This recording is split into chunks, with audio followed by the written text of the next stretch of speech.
Hi friends, Mindy here. I'm going to be working on a little project today. I have a journal started that I want to get my signatures together, get some ephemera together, and I thought I would bring you along for some of that process.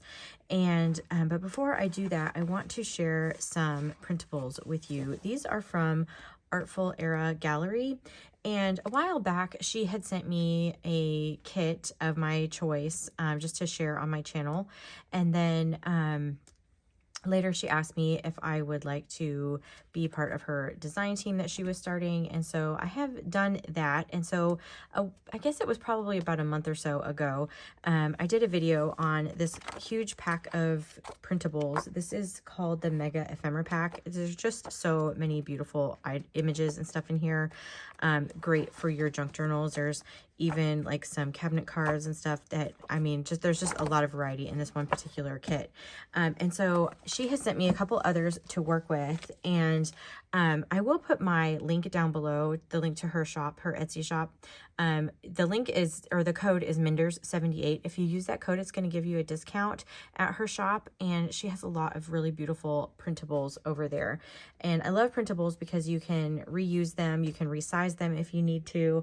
And so I wanted to just kind of share a couple of the other kits that I have. I've already shared that Mega Ephemera Pack, but this is one that I just recently used actually in a Bible journaling page. This is called the embroidery texture pages, and they're these beautiful images of, like, you know, vintage fabrics and embroidery and things, and the detail in them is so good for the fabrics and stuff. You can really see like the weave of the fabrics, and you have like little French knots here. I'll just go through these quickly. And I think that they are just beautiful. And if you don't use, you know, you could use these as like a page in your journal if you do journals that size. I think I've mentioned this before. The journals that I tend to create are a little bit smaller than that. I know some people do like to take the 8.5 by 11, fold it in half, and make their journals that size.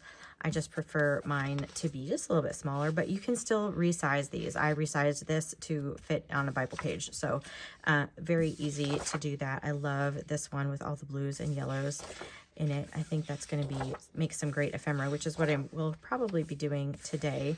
So again, this is the embroidery textured pages. And there's just a couple more in here. And then the last one kit that I have, and I don't even have the whole thing to show you, it's called Vintage Butterfly Kit. And this one has like some background pages. It also has some pockets, and it has some like label type things. It also has this page of like postage stamps, which are great. And then there are a bunch of journaling pages. And my printer actually ran out of ink, so I couldn't even print all of the pages, but you can kind of see it's got already this sort of design that looks like a journal, or you could do it even this way if you wanted to, or you can trim these down. I will probably trim these down and rework them just a little bit, but it's just a lot of beautiful bold colors that you can use. You could even, you know, fussy cut the butterflies out, and it's a huge kit. So I just only have a few pages of that to show you because my printer ran out of ink, and I didn't want to wait another day to get some ink before I filmed this. So that just gives you a couple of ideas, but go check over on her Etsy shop. There are a bunch of printables there, and like I said, that code will give you a discount over in her shop. So I am just going to put you on fast forward now and get started creating some pages, adding to my signature for this journal. We'll see how far we can get getting that completed today. Okay, so I have a mix of papers already pulled out. These are some vintage book papers along with some coffee dyed paper that I want to include in this journal. I already had these pulled, and I'm just going to pull out some of these embroidery pattern ones that have sort of a brown or tan background. I don't want the ones that are all just super white, just because everything else in my journal here is going to be a little bit vintage looking. And I'm just going to start trimming these papers down. So again, these are 8.5 by 11. My journal measures roughly like 6 inches tall and about 5 inches wide. So I'm going to have to trim that down just a little bit. And I'm just kind of at this point eyeballing, like I kind of trimmed down the major parts of it and then trying to decide which part I wanted to save.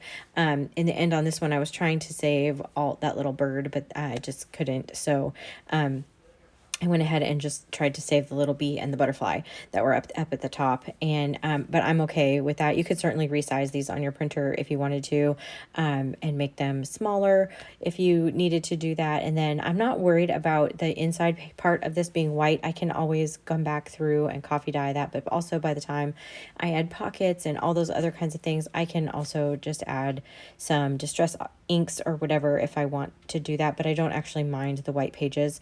And in the end, it will kind of give you a little bit of a break with your eye as well. So this one I cut down, folded it in half, and then it was just a little bit too long, and I didn't want to have to just trim it down. And also just to give, you know, some different styles of pages, I just folded those edges toward the center, and those will be tuck spots. At this point, I was thinking I was going to keep this as a one signature journal, but you'll see I end up changing that as well. I did pull out a couple more pages from this kit. You can see where I'm just trimming that down. And then at this point, I'm still kind of tucking these in this one signature, thinking that this is how this is going to work best. This one was a little bit tricky because the one side was, you know, really kind of just focused in the middle, and the other one was like a bigger image, but in the end it works out okay, because they end up on opposite sides of the signature, obviously. So at this point, I'm going to tuck this into my journal and just kind of see how everything is coming together. And I just don't feel like this is going to be substantial enough for the size of the spine on this particular journal cover that I have. So I'm going to split it into 2 signatures, and that just evens it out just a little bit, makes me feel a little bit better. So I decided to go ahead and do that, but I realized I need some more pages. So I wanted to bring more color into this because I'm really enjoying those embroidery pages. So I pulled some papers from my stash. These are 12 by 12 scrapbook papers. This is from Hobby Lobby. And I just pulled some that I thought coordinated with the style or the color.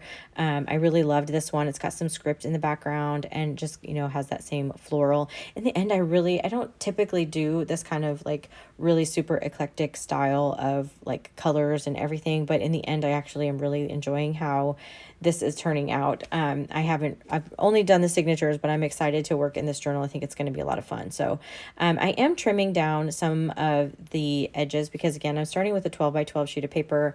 My journal is only 6 by 5. So I'm trimming down a couple inches off of one side. In some instances, it was like 2.5 inches. Some I did a little bit smaller, did 3 inches to make the page a little bit smaller.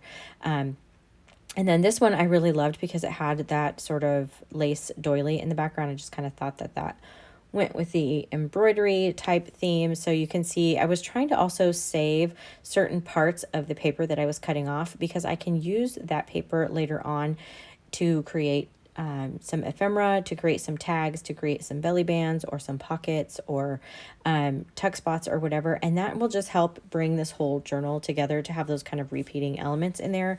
So I will save all those little scraps. I'm setting them off to the side so that I can repurpose them throughout the journal as well. And this one I thought would be fun. This paper is pretty thin that I'm using, by the way.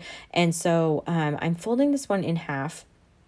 And then I'm going to go ahead and trim off like 3 inches on this. And what I'm going to end up doing with these that I have, I'm going to fold this in half. And so what it's going to do is kind of create pockets already. So if I want to, I can just add some tags or something into the top. I can cut a little thumb notch or whatever.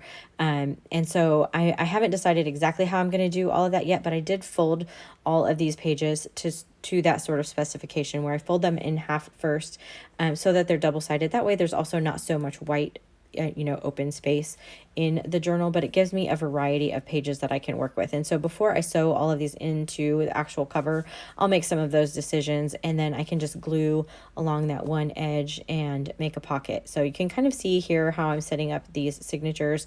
I just went through, I'm trying to create a variety of color from page to page, kind of making it cohesive. Some of these pages I'm turning the opposite direction from the way that I have them folded now, so that you'll see like the white part of it first. Just for some variety is really the only reason to do that. And then you can kind of see here, this one is one I'm going to flip the opposite way. So it'll have the tuck spot first on that first side. Again, just for variety, I like different kinds of pages, and I can even, do some creative kind of pockets out of these ones that are a page that's folded in half. And because this is thinner paper, it's going to give some good weight and some good bulk to these pages, give it a little bit more stability as well. So I'm going to use these 2 signatures. I think that's going to be enough now that I've added those other pages in there. By the time I add the pockets and all of the things that you decorate with, I think that's going to end up being a good size for this journal. So stay tuned if you want to see the next part of this. I'm going to do a little flip through here so you can kind of see how this is all going to go together. You can see the coffee dyed papers. Here's where I was talking about you can, you know, kind of creatively fold those and make pockets out of them. And then it just kind of flows one into the next. This is where that blue one, I will probably create pockets out of that one as well. Again, some of that vintage paper. I do like to mix that where I'm using vintage text or vintage paper, dictionary, whatever, along with printables, along with scrapbook paper. I am equal opportunity when it comes to creating a junk journal. If I like it, it will just go in there. So there's a little tuck spot that I can make. And so stay tuned if you would like to see part 2 of this, where I actually sew in the signatures and start working on creating pockets and those kinds of things for this journal. Let me know that down in the comments below. If you like this video, give it a thumbs up, subscribe to my channel if you haven't already, and until next time, bye.